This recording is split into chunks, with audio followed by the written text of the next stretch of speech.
Assalamualaikum warahmatullahi wabarakatuh.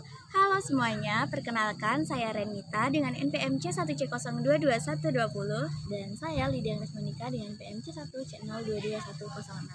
Nah, hari ini kami akan membahas kasus yang sangat menarik dari PT Rafika Manjaya Abadi. Nah, FYI bahwa PT Rafika Manjaya Abadi ini bergerak di bidang perkebunan kelapa sawit dan modalnya ini 90% sahamnya dimiliki oleh Malaysia.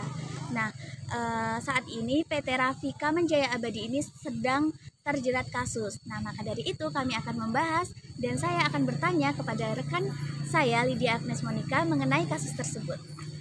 Nah, sebenarnya kasus apa sih yang menjerat PT RKA ini? Kasus yang menjerat PT Rafika Manjaya ini yaitu kasus karhutlah, yaitu kebakaran hutan dan lahan. Wah, berarti sangat berdampak buruk sekali ya. Lalu di mana sih kebakaran tersebut terjadi? Kebakaran tersebut terjadi tuh di Kalimantan Barat. Oh, jadi perusahaan tersebut terletak di Indonesia, namun sebagian sahamnya dimiliki oleh Malaysia. Nah, berapa lahan yang terbakar dari kasus tersebut?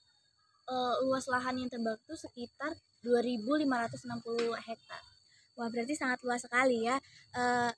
Apakah ada tindakan hukum dari pengadilan atas kasus tersebut? Ada tindakan hukumnya tuh sampai dilarikan ke pengadilan hukum, iya. Karena kasus tersebut cukup berat ya. Bukan cukup lagi sih menurut saya, sangat berat. Nah, kenapa sih kasus tersebut ini bisa sampai ke pengadilan? Karena kasus ini kan itu kan kebakaran kan, pastinya tuh banyak berdampak buruk pada kayak manusia, hewan, dan berbagai negara pun mungkin bisa terdampak. Ya. Nah, apa dampaknya yang sangat signifikan mungkin bagi sekitar dari lahan yang terbakar tersebut? Kayak kesehatan masyarakat, karena mungkin kan pasti dari kebakaran itu ada asap yang ditimbulkan kan, jadi menimbulkan polusi, ada juga kerusakan lahan akibat kebakaran tersebut, dan juga kehilangan biodiversity dari mungkin kayak pasti kan binatang-binatang atau hewan tersebut pasti kan tidak memiliki tempat tinggal lagi di situ. Iya, berarti sangat berdampak buruk sekali ya. Nah, saat dibawa ke pengadilan hukum nih, apakah mereka ini terbukti bersalah atas kasus tersebut? PT RAF ini terbukti bersalah karena mereka itu waktu di pengadilan tuh kayak nggak ada alasan yang tepat untuk mereka mengajukan pembelaan kalau mereka itu tidak bersalah. Berarti cukup berat karena mereka ini tidak ada alasan yang jelas terhadap kebakaran tersebut. Lalu sanksi apa yang didapatkan atas pengadilan tersebut? Hukuman apa sih yang didapatkan oleh PT Rafika Manjaya Abadi ini?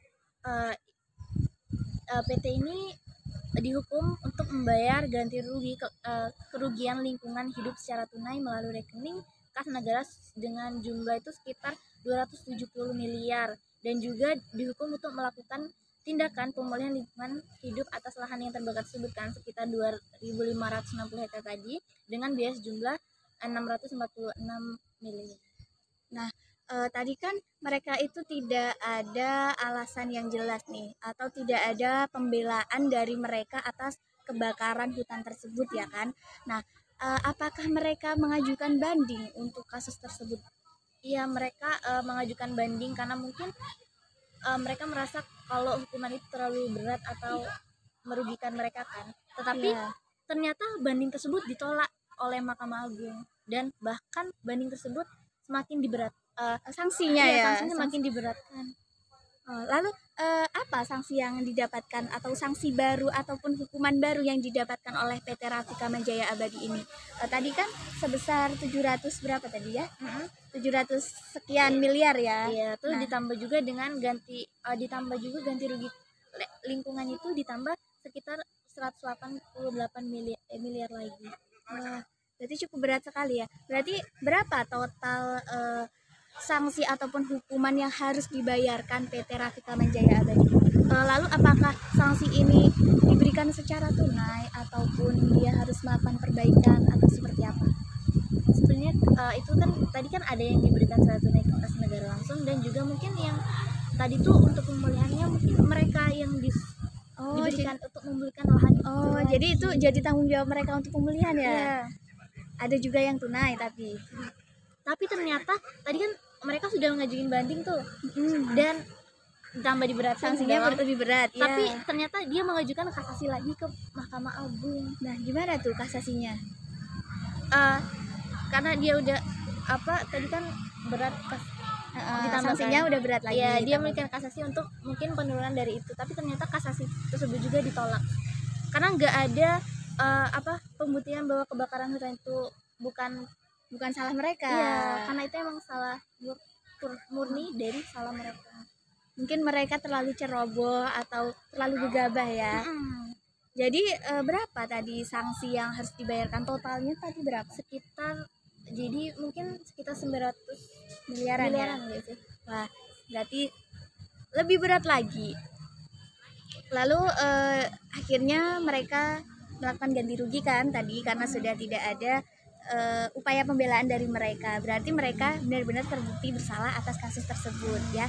Jadi pelajaran juga buat kita semua bahwa apabila kita mau melakukan suatu tindakan ataupun perbuatan, sebaiknya kita mencari tahu dulu nih apa yang mau kita lakukan, lalu dampak apa nantinya yang Ditimbulkan. Iya, selanjutnya kita juga bisa bertanya kepada orang yang lebih tahu, apakah boleh sih kita melakukan tindakan ini, apakah nanti akan melanggar hukum ataukah bisa juga kan nanti dampaknya buruk kan ke lingkungan, seperti apa yang dilakukan oleh PT Rafika Majaya Abadi ini.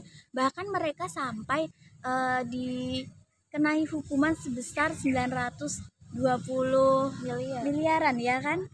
Nah, berarti buat teman-teman semua ya, pesan sekali lagi, ketika mau melakukan suatu tindakan sebaiknya dipikirkan terlebih dahulu.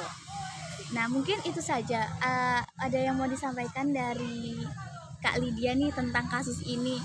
Apakah kasus ini sudah selesai atau belum ya kira-kira? Kayaknya udah sih, karena udah udah ada keputusan final ya. Ya, baik. Kalau gitu terima kasih untuk Kak Lydia sudah memberikan penjelasan mengenai kasus dari PT Rafika Majaya Abadi ini. Buat teman-teman yang mau lebih tahu lagi tentang kasus tersebut bisa mencari di sumber internet. Terima kasih. Wassalamualaikum warahmatullahi wabarakatuh.